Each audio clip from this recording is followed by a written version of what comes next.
Hello, good evening, everyone, and welcome to the Christina Nelson Show, where we have real people who motivate, inspire, and heal. I am, of course, Christina Nelson, and this is my special co-host. He just happened. So today we are talking to another couple. Now, we have been doing a lot of couples and romantic things and just talking about marriages because it's February and it's the month of love and all that good stuff. But don't have to just do it in February. Just to let you know, I'm not doing it just because it's February. I just thought it would be fun to have couples on and people who are going to talk to us about their situation, their marriage, and how they met. And tonight we have two very special people, Pastor James Lavender and his beautiful wife, Katherine Lavender. Welcome to the Christina Nelson Show, guys. Well, thanks for having us. Thank you. All right. So tell us where you're from and what do you guys do? Well, we currently live in Centerville, Virginia. The church that I pastor, that she's the worship leader for, is in Herndon, Virginia. Okay. And what about you, Katherine? The question is, what do we do? Yeah. I see. So he's the pastor. Yes, I love it's an honor to be part of leading the worship there. But I am a cardiac nurse. I work in the cardiac catheterization lab in one of the hospitals here in Northern Virginia. All right. Wonderful. So the first question that we always have, and we love these type of questions, we love these type of shows, but everyone loves a good how did you meet story. That's one of my favorite stories. I think I go to places and couples, especially when I was single. I always wanted to know, how did you meet? How did you fall in love? And all this kind of good stuff. I think it's just always like a good story to hear. So how did you guys meet? How did you guys meet? And what's the story? And take your time. Let it marinate. We want to hear the good stuff. The juicy stuff. The juicy stuff. She stalked me. I mean, plain and simple. She was a stalker. That's so ironic. She plain and simple. Here coming from the one who, once we started dating, said, let's just go to the Justice of the Peace. Come on, just let's. And I would say, can we wait till my parents get back into town? Maybe just let's go to. We'll see them when they get back. Let's go to the Justice of the Peace. So ready to get married. I was almost 50 when we met, so I was like, man, why waste time? It's not like I'm 18 years old. Right. Well, we certainly didn't waste time. We didn't waste time. But should I start the story? Go right ahead. Okay.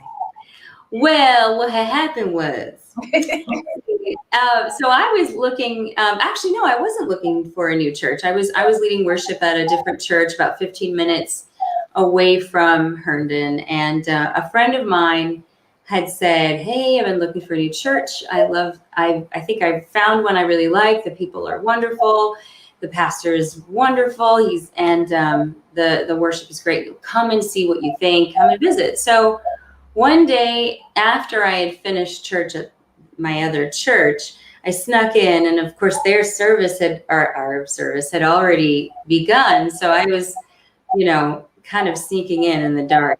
And there is Pastor James Lavender at the pulpit preaching and looking in the other direction of the congregation. And as he turns, he sees me and he just stops, and we lock eyes, and he stops mid-sermon for a split second, but it felt like eternity because I knew we were looking at each other and he stopped talking. So I remember thinking, please start talking, please start talking, please start talking. I mean, those were the words. And I just felt like there was the whole room went dark except there was a light on me. That's how it felt.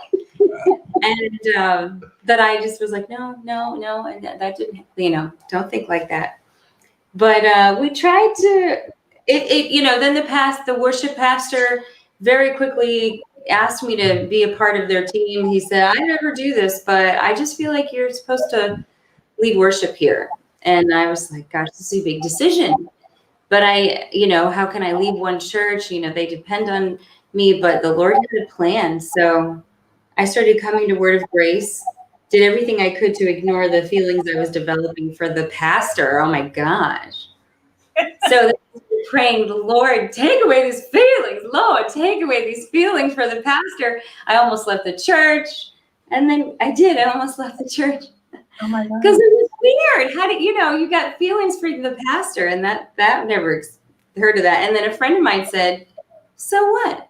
He's single, right? So what? And how long? It took less than a month for us to realize that there was a connection there.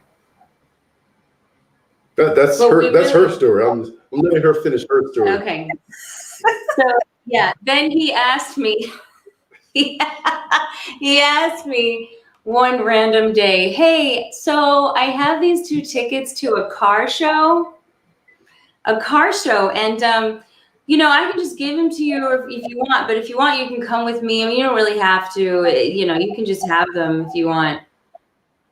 And I looked at this and I was like, I've been asked out a few different ways in my life, but that was pretty pathetic. Because then I understood later, he's like, I was trying not to freak you out.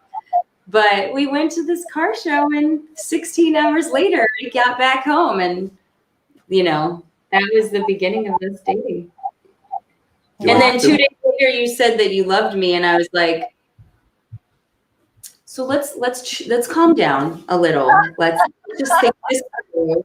I wasn't looking to date. You weren't looking to date. Okay. No, just letting her finish hers. Okay. and literally 4 months after our first date, we were married. 4 months. Yeah. So our first date was, and yes, it was a date. It was not a date. This is going to go on for eternity. It was a date. You asked me out. We hung out for 16 hours and it was great. It was a wonderful day. I was trying to find out if she was crazy or not. So it wasn't a date. While. So yeah, February 3rd, and we got married June 3rd. Wow. Yeah. But he would have had to be like, well, he proposed a month after. He proposed at the beginning of March. See, she says she proposed to me 7 times. No, I proposed, and 7. You proposed. Okay. 7 times. I thought he was joking. You see. So I looked at him and I was like, because, he kept joking about getting, he loves me, you're already mine. You just don't know it yet. And I'm like, this guy's crazy. So he's so weird. That's her story. It is true. It's true. So then I thought you were joking. And I said, are you proposing? And you just said it. I was like, wait, okay, I asked the question again. And then he asked the question and he kept answering it for me. He's like, I know you're saying yes. I can see the Y on your forehead because I have these veins that pop out when I'm really it's throbbing. He said, you're saying yes. And I was like, big Y. Let me answer the question. So here we are getting engaged and we're arguing and I'm saying, ask me the question again. I want to answer it myself. So I think that went on for about 7 questions and I finally said yes. Wow. I love it. That's just, it's too funny. But yeah, I mean, I went to this church looking for a family and I just fell in love with the church and I was definitely not looking to date. I was in a time in my life where I was like, okay, no man, I just had been burned. I had just gotten my heart broken and I had really started learning about who I was in Christ. And I thought, all right, you know what, Jesus, you're my boyfriend right now. I'm dating you. That's all I want. And I really thought that was going to go on for a little longer. And so when he showed interest, I was like, I'm not ready for this. But I went to the church looking for a family and I ended up getting a husband. Wow. All right. It's all right. I like that. Looking for a family, but got a husband. That's right. So I guess I did. I got a family.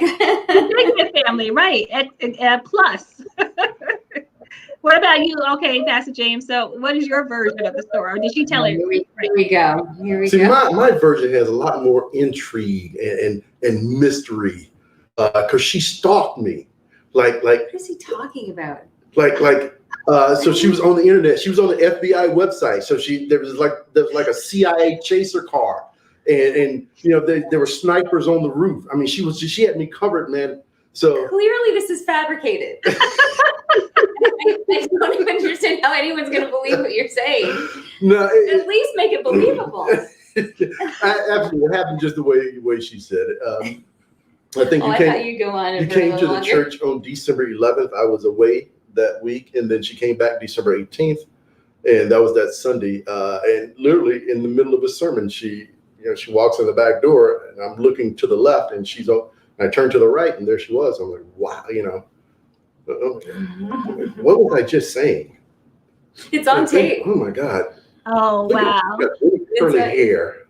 and a pretty smile. And a pretty smile. I should probably get back to the sermon, shouldn't I? It was funny. You started scrambling for words. That was pretty much the beginning. That's beautiful. I love stories. Like I told you, I love those type of stories. I love to hear about how people met, and you guys are just so cute. You guys are just like adorable, right? They're just the way you bounce off of each other. It's great. It's wonderful. Have any questions? You. Well, your story sounds similar to ours. See, she's already shaking her head. Sister, I understand. I so feel the intrigue and the mystery.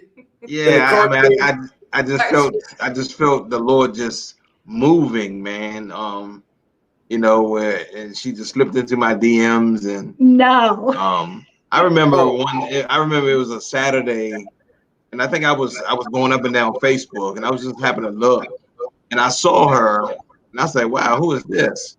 And I think I reached out to her first. I can't remember. It's the MS. Whoa. But she said that I remember her. I don't know I can't remember how we got on the phone and we was talking. But all I remember her saying, "Can you give me a call back, because my daughter and I, we're going to the hairdresser." And I remember that, and because it was raining here in Maryland that day. And I remember, I think it was like a couple of hours later, my phone rang. I missed the call, and then it hung back up and rerun again. And I looked up, it was her, and so we started talking, and we've been friends ever since, man. She came in because we had just started our ministry. We was moving in. We was a dinosaur. We were on conference call, and we having service on conference call, man. And so she was the one who introduced the Blog Talk Radio to me. I was like, "Look, brother, you got to come up. You can't. Why are you on a conference call still? Like, I need you to be. Let's do this." So I was trying to help me before I wasn't help me. So I remember that, and I remember me asking her, because I found out by getting to know her a little bit that she sang on the praise and worship team. So I had asked, if she could, render her a few selections, maybe a couple of Sundays. And so she started singing every Sunday, and she never stopped singing, man. I'm still doing it like 3 years later. That is awesome. Yeah, that was a pretty good story. That was good. He did good by telling me that. One of my friends says, Miss Chrissy, are you a stalker? And I'm like, no, I'm not a stalker. She is. No, not really. But so what I wanted to ask, and I guess he has some questions on his, as far as pastors are concerned, but I always like to ask questions, especially Katherine. It's probably more relatable for both of us when you come into a ministry that's already established. And like, I understand what you're saying. Like, you can't have feelings for the guy who's, the one at the time minister becoming the pastor. Like, how can I start feeling him? Is this appropriate? Is this okay? Can I like be with the guy who's the pastor? Like, like his ministry is already established, or he already has people that, he goes to and talks to. So it was a little bit intimidating at first. I don't know. Did you have any of those feelings at first? Like, especially once he asked you to marry him?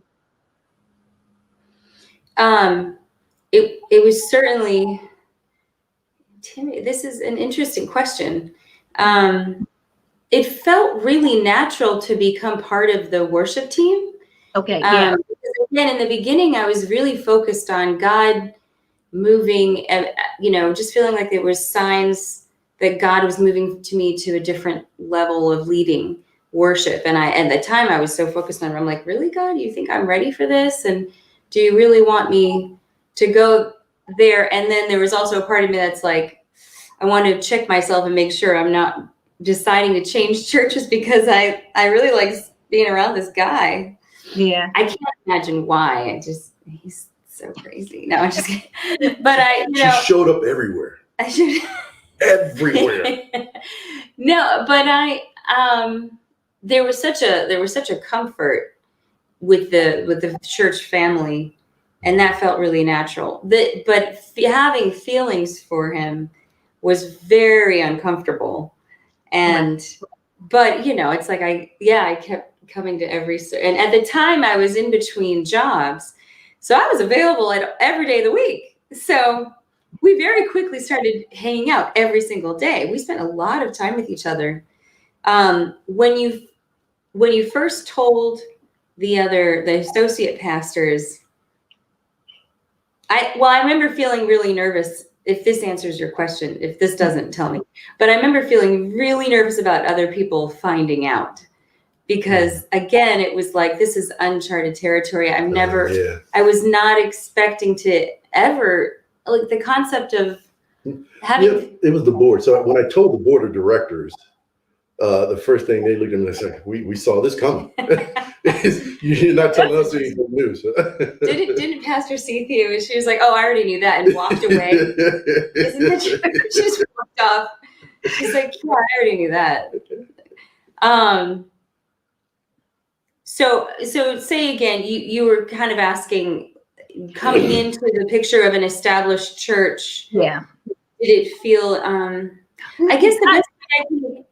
Yeah, I didn't want to say, I don't mean it like intimidating, like, oh shoot, like, I wouldn't be here, but how was that feeling? Yeah, like.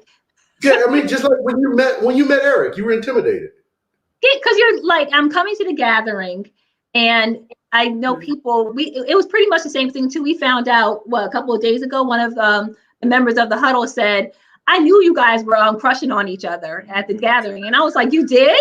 She was like, yeah, I knew it back then. And so did everybody that I was with. And I was like, what? Like, I had no idea that people could see it, because we weren't so overt, right? I don't think we were like out there and flirting and everything, but. No, that's what we think. We think we're not out. And the more we try to hide it, the more obvious it is to people, I think. I guess that's true. That is very true. That is very true. Pastor Lavender, how did you know that she was it for you? How did you know? Yeah, how did you know? I'll tell you when I find out.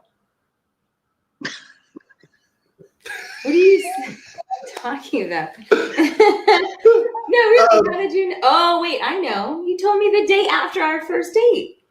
One of the things that I wanted to do when we started dating was, again, I was almost 50, and I wanted to get past that feeling of euphoria. Okay. Because I've dated before, and once that feeling of euphoria is gone, then you can't even tolerate the person no more. You're like, oh, you again? But I wanted to get past that euphoria just to make sure the attachment was real. And once we got past that, and I remember saying that to her once, and I don't remember exactly when it was. It may have been late February, early March, or I wanted to get past the euphoria, because again, euphoria has gotten people in a lot of trouble. Yeah. Right. But it's so enjoyable. It is, but you make life-changing decisions off of that when the underlying foundation isn't strong. So you need to get past the euphoria, which is why we, one of the reasons you may think he's just this crazy guy, but we spent a lot of time together in the beginning because I'm trying to burn that euphoria off. Okay. And when I say we spent a lot of time together. Well, and we were certainly just, that's interesting that you call it euphoria. Yeah, we were, we were falling in love, and it was all fresh and new. And it's funny that you say that, because I've heard a lot of people say, date for 1 year, get through every season of the year, every holiday, and you really get to know the person and kind of get, I don't want to say get, it kind of sounds a little negative, but I don't think that's what you mean. To get, get to the point where it's not all fresh and new. And I mean, it can still be euphoric. We still have times where it's romantic, of course, but, but he wanted to hurry the process. Like that, maybe it's because you were older. Yeah, but once again, I was older, and once you know, like right?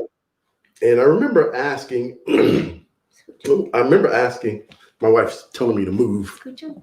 I remember asking God a while ago to send me the perfect woman. And I said, I'm not going to look anymore. I'm just send me the perfect. I remember pulling out the Bible, and I read the scripture in Genesis that says, I said, here you made the perfect woman for him, and you brought her to him. I said, I've made a lot of mistakes out there looking. I said, I ain't looking no more. If you want me to get married, you got to bring her to me. And you have to make her perfect for me. And that's what he told me the day after our first date, which was pretty bold.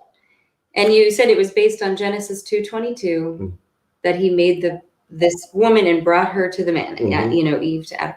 And which is interesting because you said you had started saying that prayer in December of 2015. At least this is what I remember. And in that same month, December of 2015, is when I was like, Lord, I don't want to be desiring something that I can capture. No. Just think of. I want it to be your will, God. I don't even. Whatever it is that your will is, because I see, and you said the same thing. You're like, I've messed things up in the past.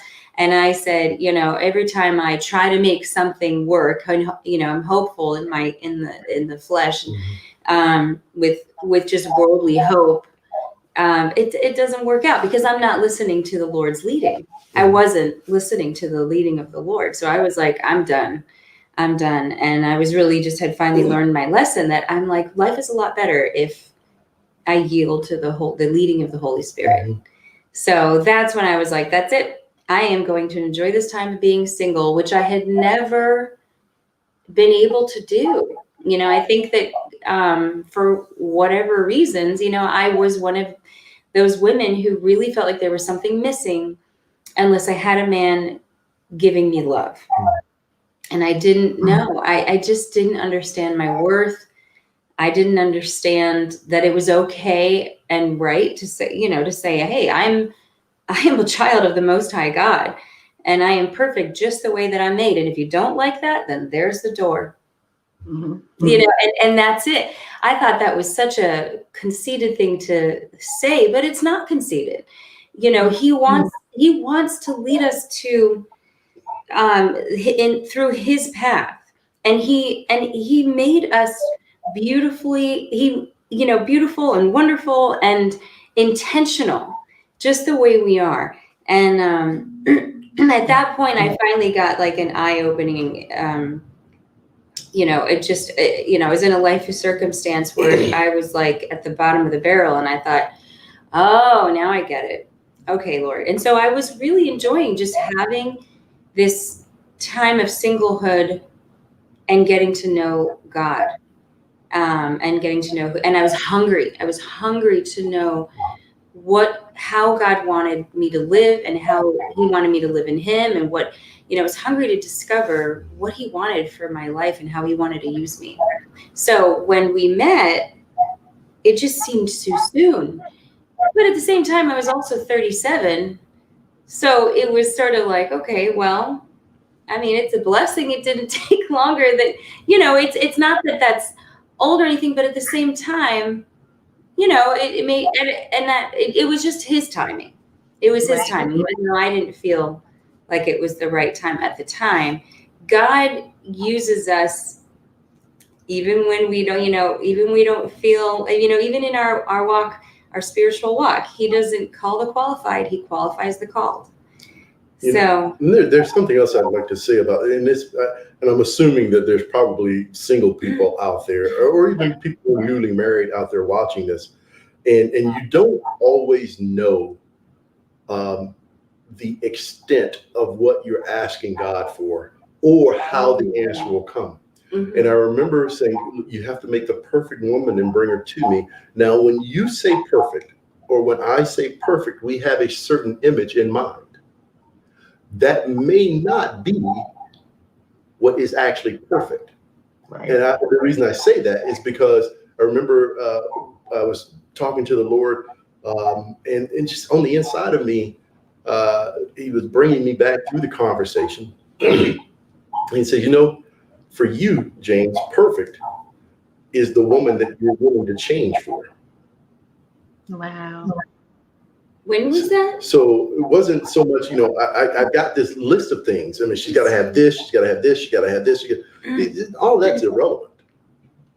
For you, the perfect person, the perfect woman is the one that you're willing to change for. Because, again, I was 47 when I met her, almost 50.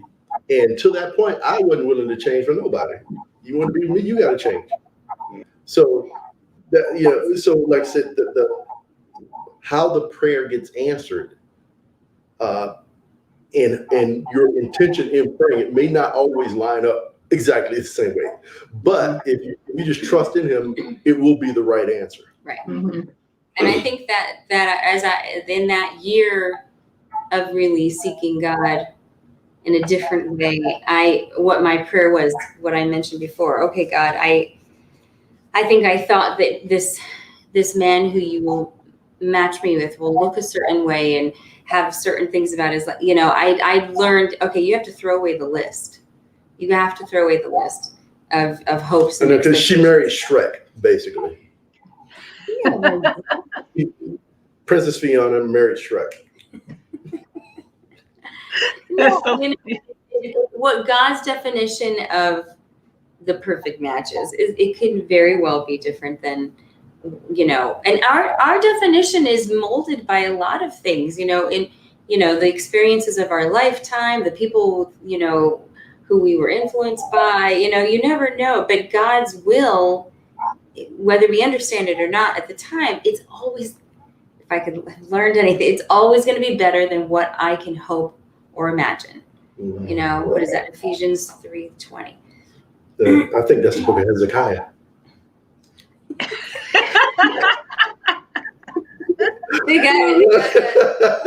I love the book of Hezekiah.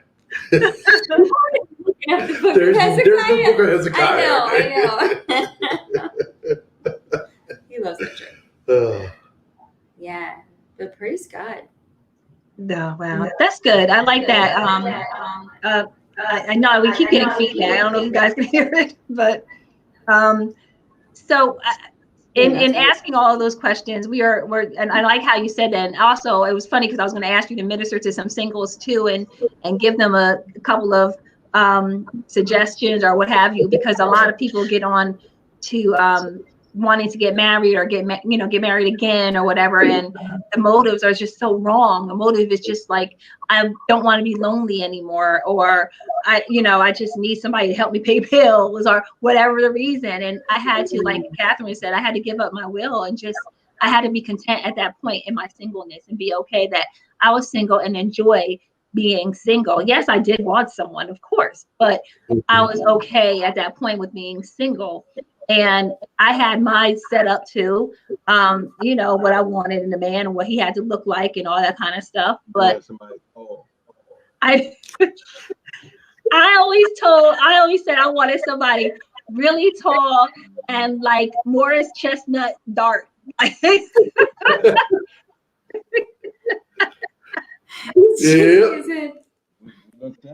And like her, she got Shrek. I was open to the man looking like anyone. I just wanted it to. I was so like, oh my gosh, I am just done with the wrong man. I just wanted to be the right one, Lord. I think God, I got to that point where I surrendered, and that's the word. I can just meditate on that word, meditate on that concept.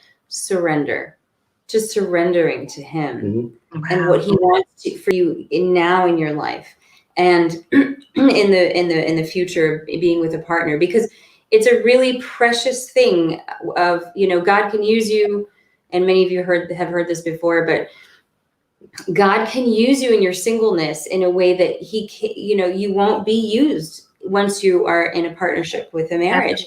And both are very powerful and very special. And, when you're single and you're like, yeah, that's all good and dandy, but I really just want to be with somebody.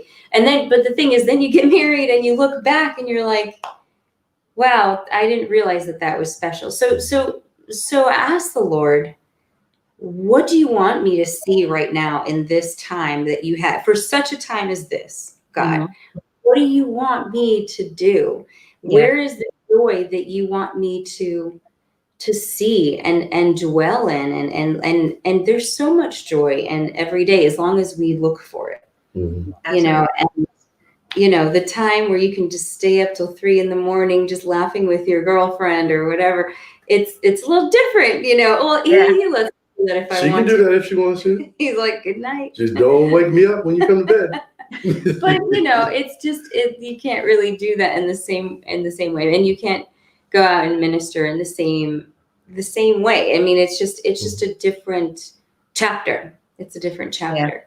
Both chapters are so critical to the kingdom of God, to the kingdom of Christ. Mm-hmm. So I like that. It's a different chapter. I like that.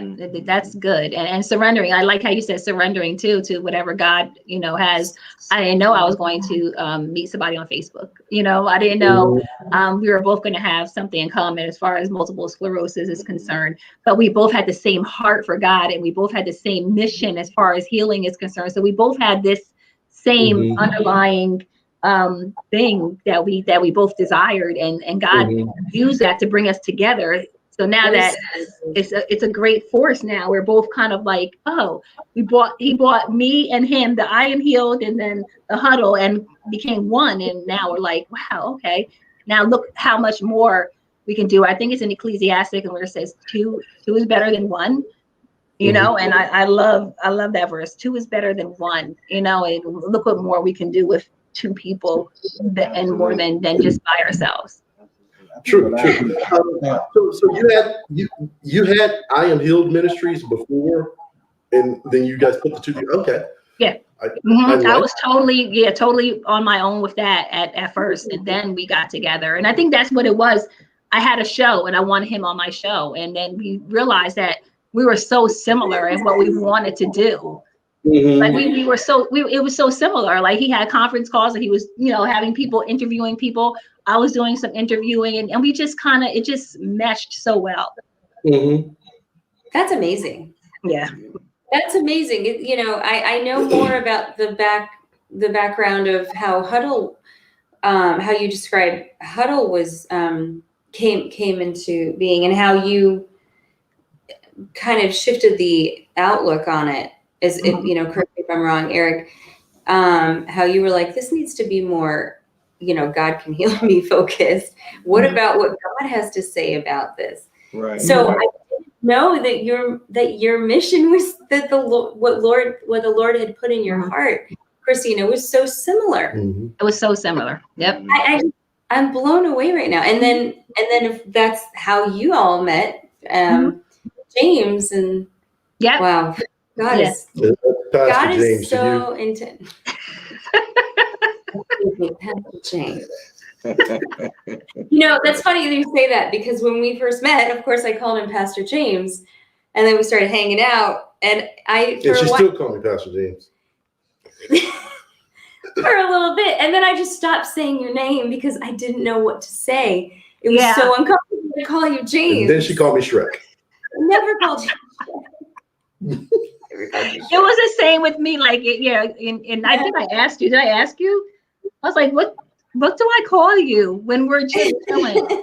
And he was like, you call me Eric. And I was like, that was the name my mom gave me. You said, call me Yo Lavender. No. It was Supreme Exalted Ruler. You never bought into that. Getting down on his knees, asking for grace later for saying something. Yeah, she's right. She got these tiny fists, right? And they come at like 1,000 miles an hour right into my chest. I can get a little. They're such cute little fists too, but they hurt. No, so you didn't know how long did it take? I don't remember how long it took for me to just be like, okay, I'm calling him James. It didn't take long. Yeah, once he said you can call me Eric, I was just like, okay, that's cool, Eric. And then it got to the point where if we're in a setting like we're in the huddle, I had to remember to flip it and call him Pastor, because now I want to just come on and be like, hey, Eric. When I'm like, wait, now I got to remember to call him Pastor. So it was trying to balance both of that. And when we're alone, it's Eric. When we're amongst everybody else, it's Pastor Eric. So I do the same thing when we're amongst other people. I want to refer to his position. I refer to him as Pastor James. Yeah, that's important. You asked a question earlier about some advice to some single people. I would say the one piece of advice I could give to anybody who's about to get married, and this again, sometimes advice is not only situational but personal, right? So it may or may not apply to certain people. But for me, the biggest piece of advice I gave myself was to have no expectations. No. Yeah. If I have no expectations, she can't disappoint me, right? I don't expect her to cook. I don't expect her to clean. I have no expectations. If something needs to be done, I can get up and do it myself. So to me, that is the biggest. If I could give anybody advice going into a relationship, have zero expectations. That's good. Of course, expect someone to be faithful. Expect them to be, respectful. That kind of stuff. But as far as like task, I had no expectations. Like if my wife never wanted to cook, okay, fine. That's what if she never wanted to vacuum, fine. If she never wanted to do, fine. Either I can do it or we'll get a housekeeper. It's fine. Just no strife born out of some expectation that I had. That was one of my goals. That's great. That's good. I think sometimes the way we were born, the way we were raised, as men, we were, built to put expectation on women. You know what I'm saying? So in women's circles, there are, they have expectations as well. Because I've heard it. Especially when we used to talk. I used to hear things like, about how much money you have. Can you take care of me? The things of that nature. But like you said, if you take those expectations off, things will run so much smooth. Because that's the way we are. I don't have any expectations. Or sometimes she may ask me, and I'm like, what are you doing? Oh, I just want to do this for you. I'm like, I don't need you to do that. I don't need you to run my bath water. I don't need you to do that. If that's something that you want to do, then go ahead and do it. I've never ran If that's the love language that she's doing, Right. Absolutely, yeah, absolutely. But as far as me expecting it, right,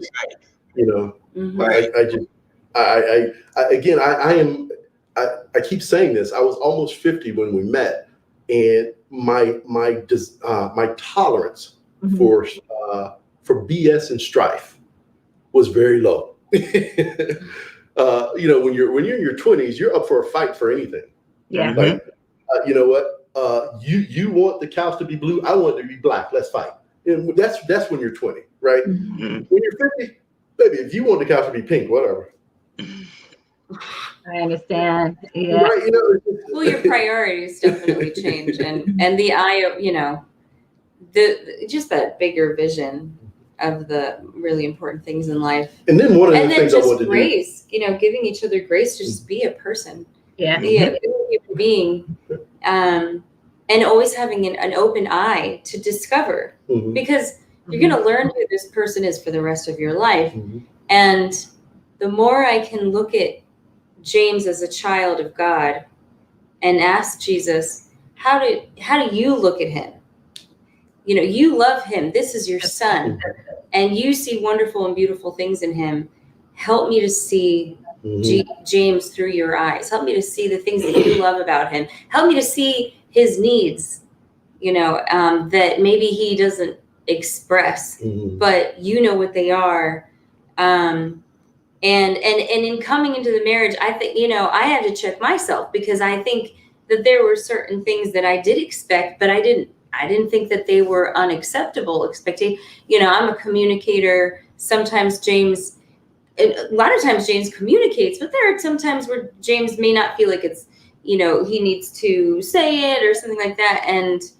But that's where, that's okay. It's you ask the Lord, like, well, what do I need to know? And what I don't need to know, I just let him be a person. I just let him, I just let him be his own person, and have my ears and eyes open for how do you want me to love him, Lord? And how do you want me to give to him? And, and just giving each other grace, just like you would want we'd want grace being given to you. And the more there's a man at our church, he always says to new couples, if you always put him first and you always put her first, then you guys will be just fine. That's good. Excellent. If you really think about that. Yeah. If in every situation you just think to put that person first in that situation, and in the same moment he's putting you first, you just naturally are going to not have expectations, because you're more concerned about, look, Lord God, how do you want to use me to better this relationship for how you desire it to be? What does he need? What does she need? And then you just naturally meet in the middle. One of the things I like to do whenever I have the privilege of doing a wedding ceremony is, and I prep the couple too, because I'm going to ask them this in front of their congregation or in front of all their guests. And I ask the man to look at the woman, and I said, who is she? And the answer to who she is this is God's daughter.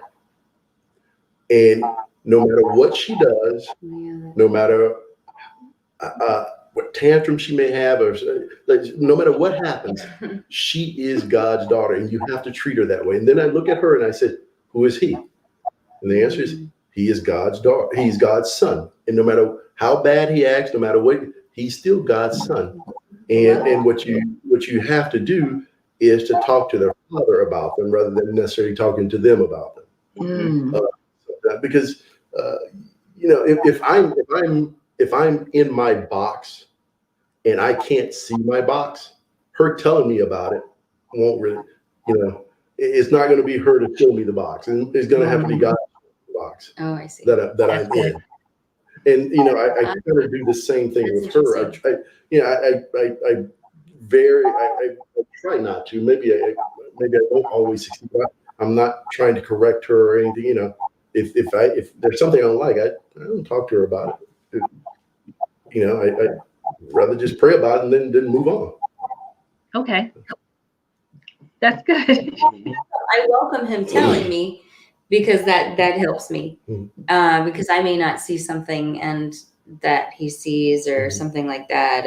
But that comes from that open, you have to be open-minded, because sometimes we hear things from a friend or a loved one or a partner, and it might be alarming because you may not have seen it, right? And at first, but if we come into every conversation with an open mind to say, maybe there is something that, leaving room at all times, even if you think the whole situation and your opinion is the right one, leaving room for, maybe there's more about this situation or about myself that I don't know. but God knows it, and I'm always gonna assume that He knows more about what either one of us see. Mhm. So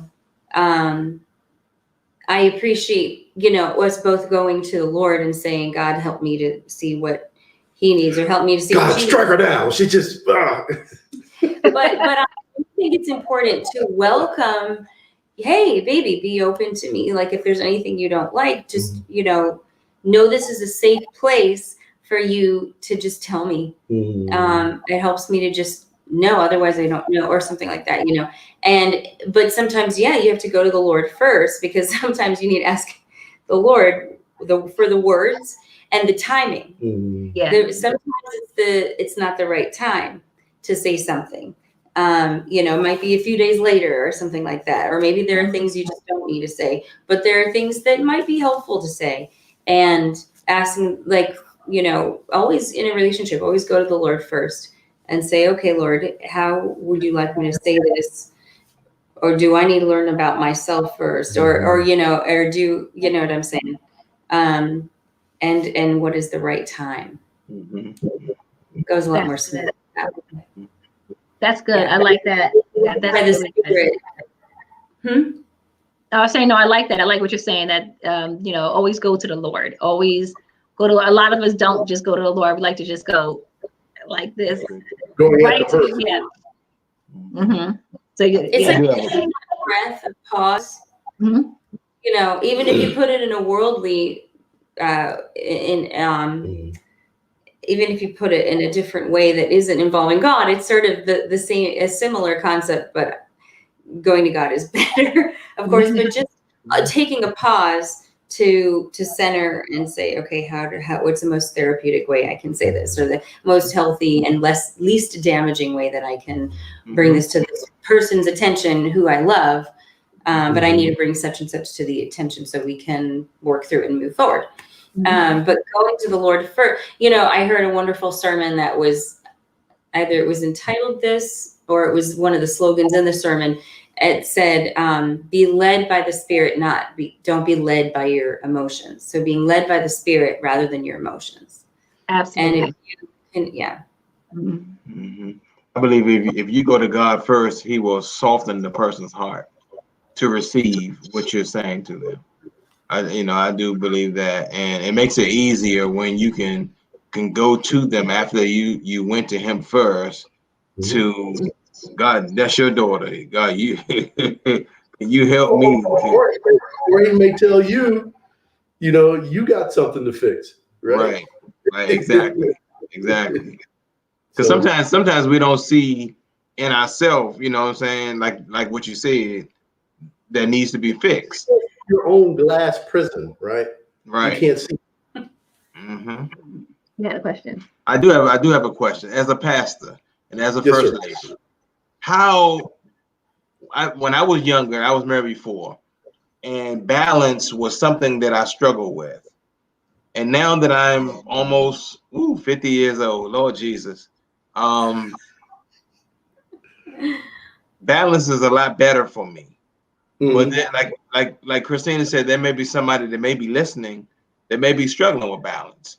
So as a pastor, how do you balance spending time with your wife, taking time out for your members, spending time with the Lord for yourself, and to be able to have your own personal life? Because I remember when I first started the huddle, there was a young lady that reached out to me about 3 o'clock in the morning. And I saw the message that she sent. And I asked her, I said, this is a great question. Can I answer this in the morning? And she said, no. And I said, what do you mean? I said, what do you mean no? She said, you're a pastor. You're supposed to. I said, lady, I'm not supposed to do anything. I don't even know you, first of all. And so she said, well, you're a pastor. You're not a real pastor. I'm going to tell everybody you're not a real pastor. So I said, well, here's this real delete button. And I hit delete and I blocked her. But the point that I'm trying to make is as to be able to balance it all. How do you bring balance to keep yourself above the water? You know what I'm saying?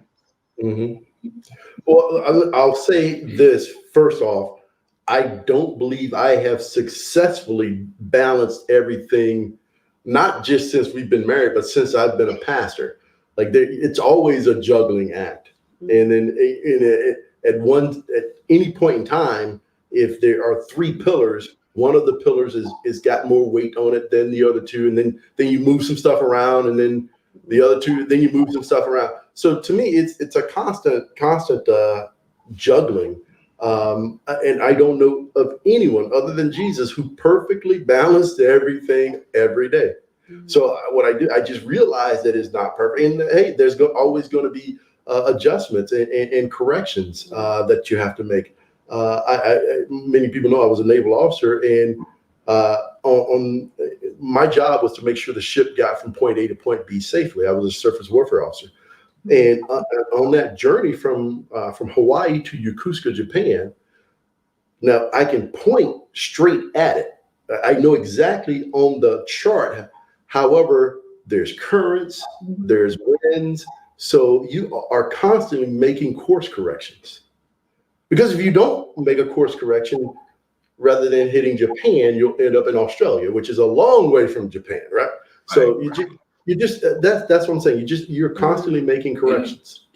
Okay. That's good. That's good.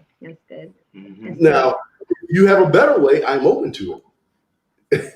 Well, me, I just try to do like I agree with what you said. I just try to be, in that moment for me. In that moment, I know she comes first. So I try to do everything I can to make sure that her needs are met first, and everyone else, I'm learning how to say, "Can you wait?"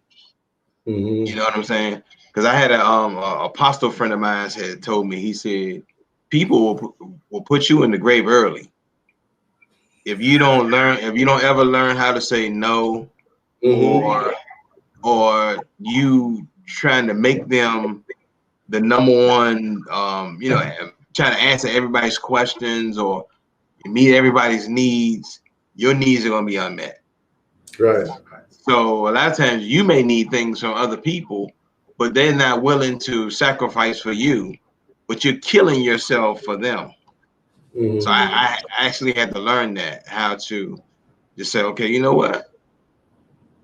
Let me just do this for me. So if everything is number one, then nothing really is number one. Right. That's good. That's a good way to put it. Absolutely. And the thing is, I often tell when I was working in the ICU, it's hard being a family member of a person who is laying there intubated and sedated and critically ill. And, that's a very shocking and pivotal moment in people's lives. And you just want to be there the whole time. And well, this was pre-COVID where people could be. And I would have to tell them, you need to go home and sleep. Because if you don't take care of number one, you can't take care of number two anyway. Right. So taking care of your relation, like protecting the time, protecting that, that number one, the number one time that you spend is with God and taking care of yourself and taking care of your marriage and your relationship and prioritizing that intimate time with the Lord and the intimate time with your marriage.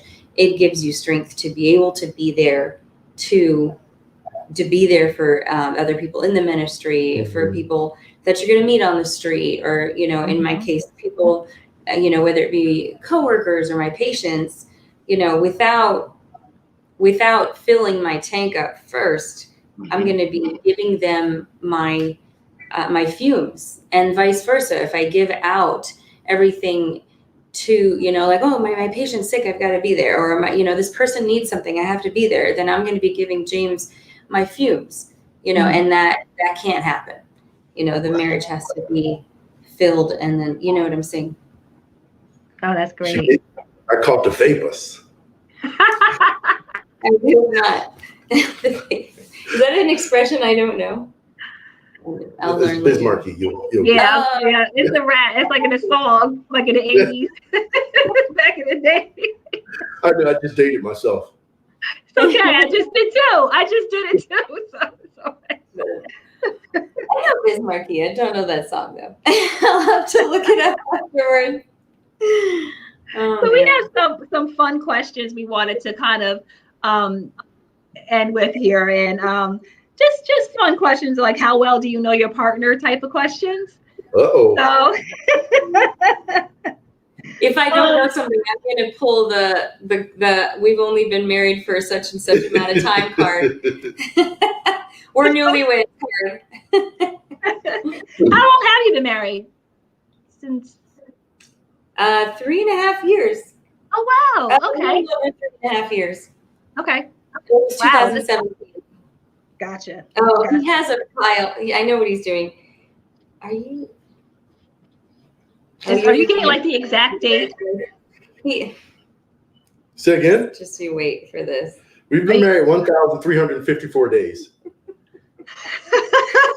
He is such a dork. What a grind. What a grind. That's a family inside joke. He has an Excel worksheet on his phone specifically just to say how many days we've been married. Wow. 1,354 days. When you put it that way, it's like what? Okay, so how well do you know your partner? So we asked this in another segment. Okay, this sounds like a fun question. Okay. What does your partner typically look forward to most about the weekend? And we'll start with Katherine. what does James look forward to most? Mm-hmm. You know, I never asked him that. I know what she looks forward to. It's interesting. This is gonna sound bad. I was gonna say he looks forward to laying on the couch. Although I don't know. I don't know. What do you look forward to? Well, Relaxing, I guess. Yeah, well, No, I'm only joking about laying on the couch. watching football. Okay, watching football, watching movies together, like Marvel cinematic weird movies together. I don't know. Mm-hmm. What do you look forward to the most on the weekend? I mean, I'd say church, and I look forward to that. But I also know you like to balance it with the downtime, so that you have the most strength for church and being with the family. Yes. Okay. And what about her? Yeah, that's fine. What she looks forward to most is praising on Sunday mornings. That's That's true. just she get, and so much so I've stopped trying to pull her off the stage. I used to try to get her to not be on the worship team every Sunday to give other people a chance, but it's a losing fight. So I want to give other people a chance, but now that I'm playing the piano in addition to singing, then I'm there every Sunday. It brings me so much joy. It really does. She's much happier when there's times I'm laying here on the couch and I can hear her in the room next to us, and I while she's wearing her headphones praising, I can hear her pressing the keys, right? Oh, So even though I can't hear the music, I can't hear the sounds because she's wearing it, I can hear the keys being pressed. So, and she it's her happy place. You really do love Sundays. I love watching him get up and with such anticipation and excitement to get to the church like way before everyone. And he sets up everything for the worship team. And I'm like, baby, I can do that. But it's sort of like a routine that you had before we even met. And I think that, anticipating, meeting everyone, and you really look forward to that. And it's beautiful. Mm-hmm. That's beautiful. We love serving. Yeah, that's good. I love that. Servant heart. Yeah. He does have a servant heart. Mm-hmm. Okay, so here's one. Here's another one. Did your partner have a nickname as a child? Did my wife have a nickname? Yes, she did. Katie Beth. Katie Beth? Katie Beth. Yeah, my name was Katherine Elizabeth. And So I've called her Katie Beth once and paid the price. So. I have a couple cousins who still call me Katie Beth, and I didn't used to like it. Once I turned 18, I was like, it's Katherine. I'm old. You all grew up with those people who, used to call them Bubba and Skillet and Leroy growing up, but they go off to school and then, no, it's Lionel. And now your name is Skillet. No, it's Lionel. Skillet. But now if they hear it, they're probably like, oh, yeah, it's nostalgic. And oh my gosh, what is your nickname was? My nickname? The great one. No, it wasn't that. It wasn't that. Your Majesty. It wasn't that. It wasn't that. Well, I know that in the military they call you Lavender, but that may have just been a military thing. Yes. Gosh darn it. I feel like your sister told me a nickname, but forgive me, I don't remember. What was one of your nicknames? Didn't have any. This is going to be a losing fight. This is a losing battle. I'm not going to find out. I'm going to have to call Jerry and ask her. Okay, here should be a good one where I just had it and then I lost it. Oh gosh. What is your partner's least favorite housework task? Washing large pots. I don't know if they do something to her hands or is she just large I'm pots. Short. I'm 5'2", and I'm small, and it's just hard. It's just awkward. And I'll do the whole kitchen. I mean, baby, will you do the pots? She can clean some hard. She's a nurse. She can wipe butts all day. She can right. Clean crusty bunion feet, but large pots. She's like. No, I think a part of me is I'm afraid I'm going to drop it on myself. So I just am wrong. You do it. You can do it. Your least favorite chore or activity? Yeah. Chore, task, whatever. I don't really have a least favorite. I dislike them all equally. I don't. Washing the tub? I don't know. Okay. We'll go with that one. Whichever.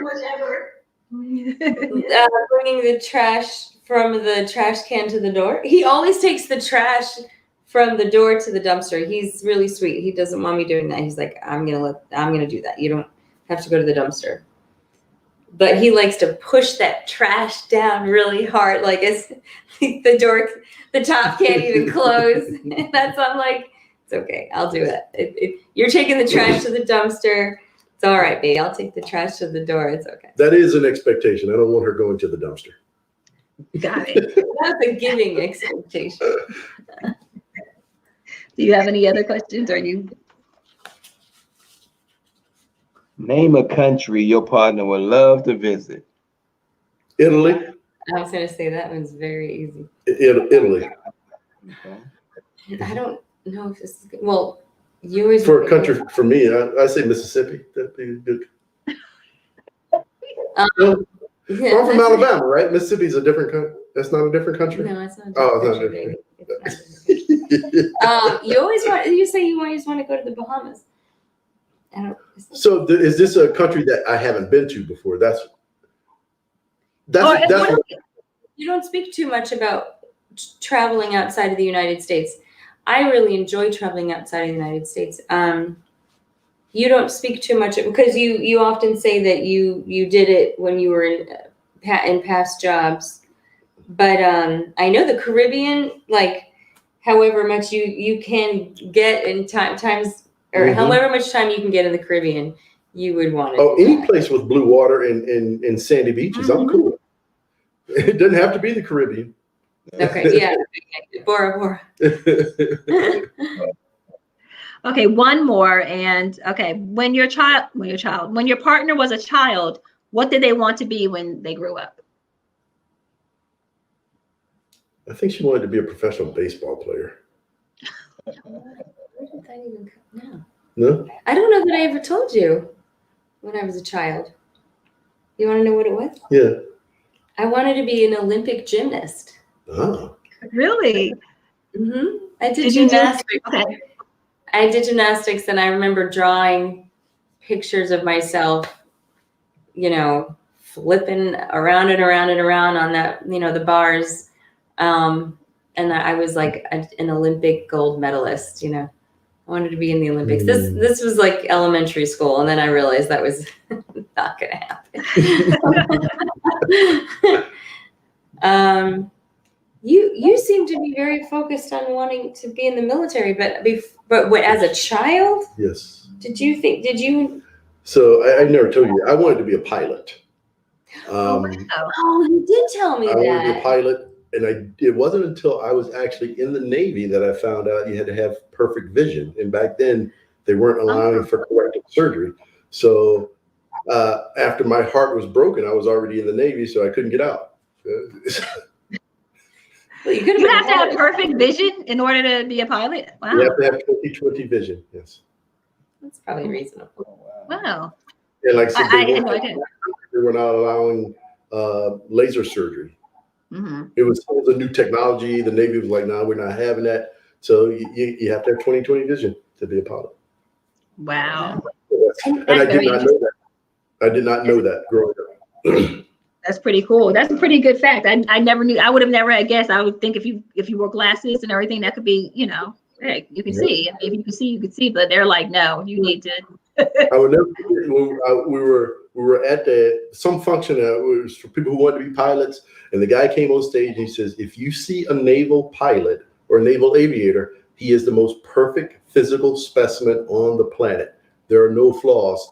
And he said, "So if you have eye problems, you guys might as well leave now." And that is where my heart was broken. Wow.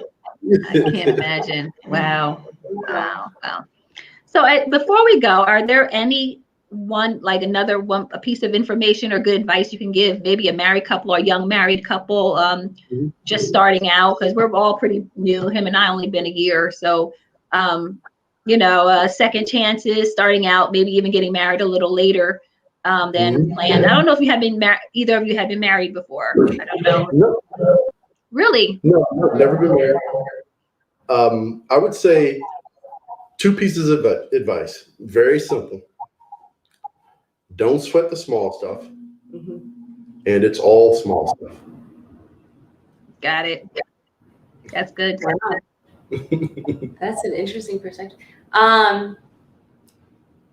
Take your time to get to know each other. And if you get married early, assume that you're still in the time that you're getting to know each other.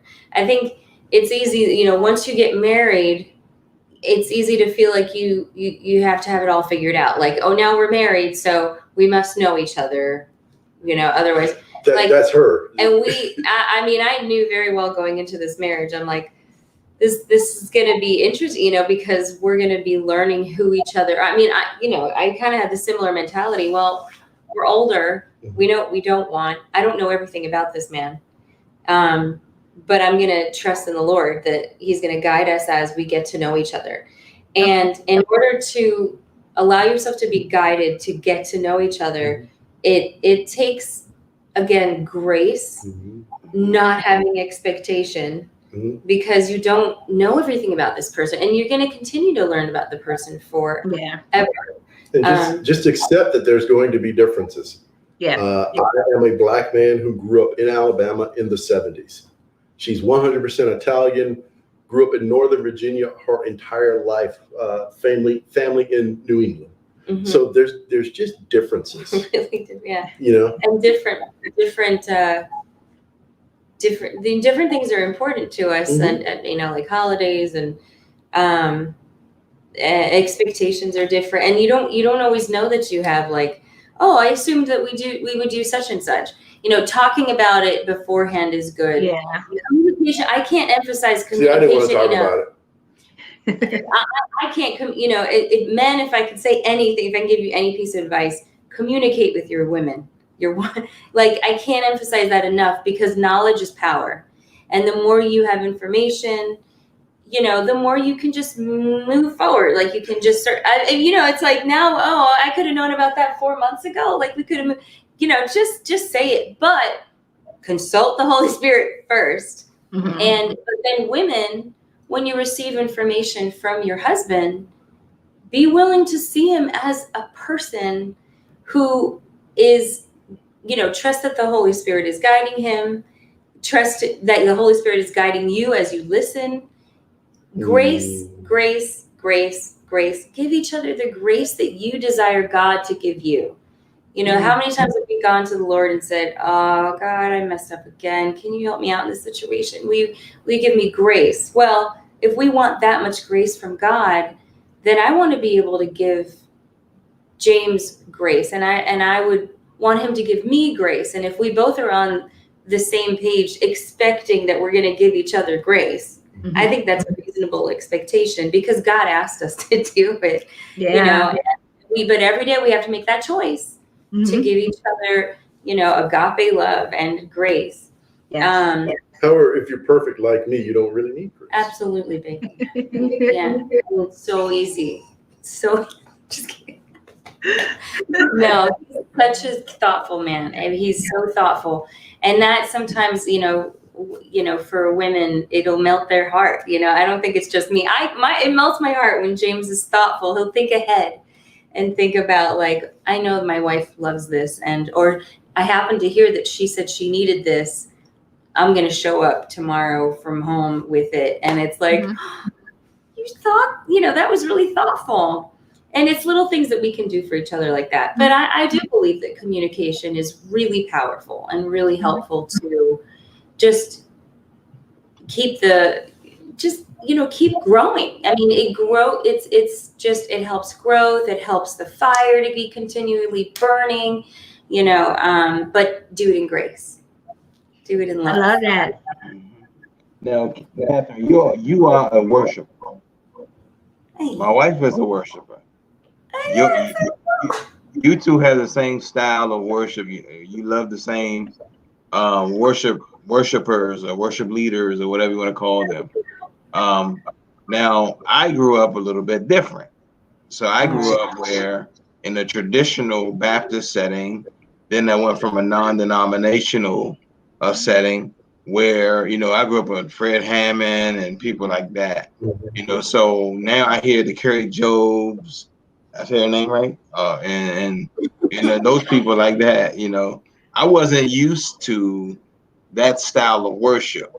So sometimes when we're in different rooms and I hear some of her songs going on, I say, I'm like, baby, I didn't know you listen to like punk rock or country music. But I want to ask, like, was that you all's, thing, or Pastor Lavender, did you have the same style of worship or the same? So I grew up like you. I grew up in a traditional Baptist church, and it wasn't until, gosh, I want to say 2013 or 2014. I forget what year it was, but I went to the Outcry tour here in Manassas at Jiffy Lube, and it had Jesus Culture and Passion and Hillsong. It was that to me was an eye-opening to me to a different style of worship. Okay. And I just fell in love with it. And that's honestly, I can't lie. That's when I fell in love with her. Is I was in the sound booth one day. I was in the sound booth preparing something for Sunday, and was doing a Thursday praise and worship practice. And so I had my head down and I'm typing, and then I hear this voice coming over the mains, the house speakers. And I know our worship team. I know everybody's voice. I'm like, whose voice is that? And so I look up, and this tiny thing here is just this huge. My mouth drops, and then Pastor Jeff, who's the youth pastor, was walking to him, and he goes, "Yeah, I know." Yes, and he told me that months later. He was like, he had this look. We apparently you guys looked at each other from across the congregation, and he just was laughing because he's like, your jaw just dropped. Well, we liked a lot of the same music. when we met, and then you introduced me to some new music, and I introduced you to some new music. But I introduce her to it all the time. She introduces me to nothing. I'm the one introducing her. That is not true.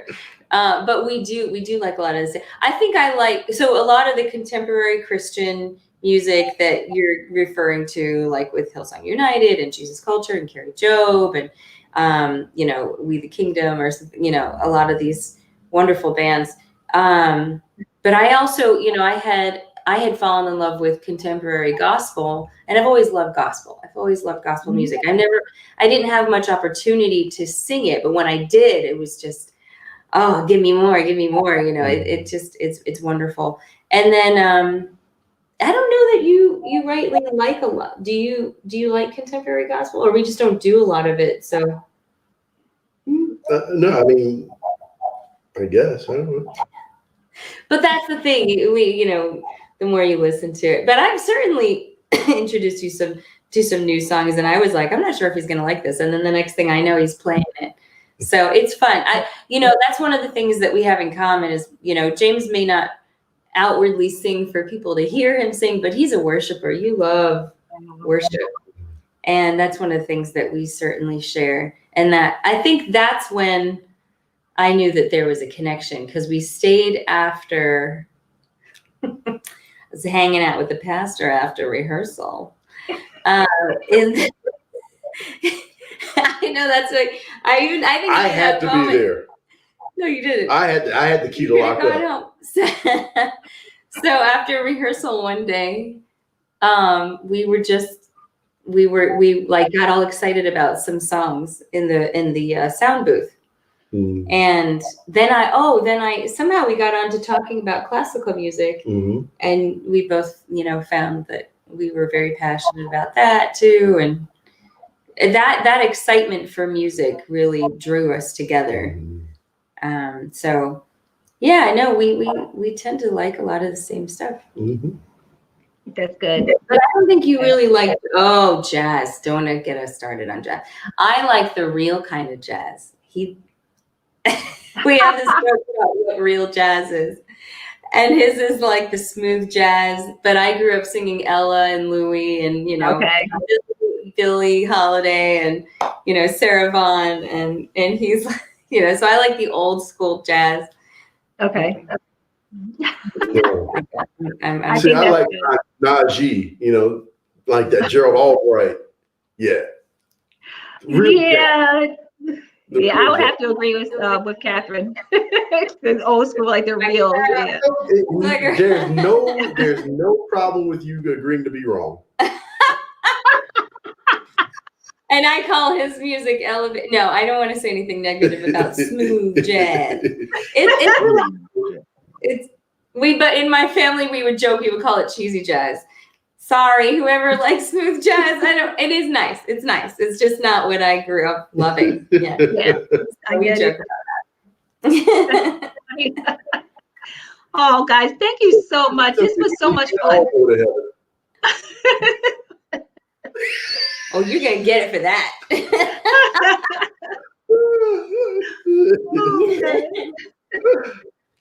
We enjoyed you guys so much. This was so much fun. It was a lot. I told you it's gonna be more of like just a conversation. We just love these type of, not so much interview-ish, but just a good conversation where all of our listeners can get really good advice and information. And you said some things. We had a couple on Sunday. Katherine, you just said something about when they listen to you and they, all of a sudden, you need something. He heard that and he gets it for you. A couple on Sunday said the same thing. She had been talking about a sewing machine for a while, that she missed her sewing machine. She left it at her old home. And then one day she goes downstairs and Amazon dropped it off and it was a sewing machine. And she's just like, what? That's so special. That's special. They're all now the Hansons, but that's beautiful. So it's just things like that, just listening. And everything you guys said tonight was just really good, meaningful. I love your story of how you met. It's just so good to have you guys on here. Thank you so much for being our guest. Always such a joy to talk with you guys. I can't wait till with all this COVID over, we're going to be able to go and have some dinner. So Oh, definitely. Yeah, I'm looking forward to us doing the huddle again in person. Yeah, Absolutely. So fun. And of course, our building is open to the huddle ministries and to the gathering. We can get these two worshiping together. Yes. Oh, yes. Girl, that's gonna be good. That is going to be awesome. I can't wait. I cannot wait. Be off the hook. Yeah. That's Yes. awesome. Great. Anything else? That's it. All righty. I'm Thank looking you. forward Thank to it. you both so much. Have a good night. Welcome. You're Yes, welcome. absolutely. Everyone have a great night. Everyone see us Friday at the huddle, on the huddle. We're going to be on Friday, and we'll have Yvonne Skinner and her husband on, and then again on Sunday, Cecil. Deacon Actually, I'd say uncle, but it's his uncle and aunt, and I keep wanting to say Uncle Tony, but it's Cecil Dryden and Cecil Cassandra. Dryden and Amanda. Yes. Oh, cool. So it's almost over, guys. I hope y'all not getting tired of the couples on here. It's just so much fun. I just love it. It's so much fun. Wonderful. So guys, have a great night, and we love you. God bless you.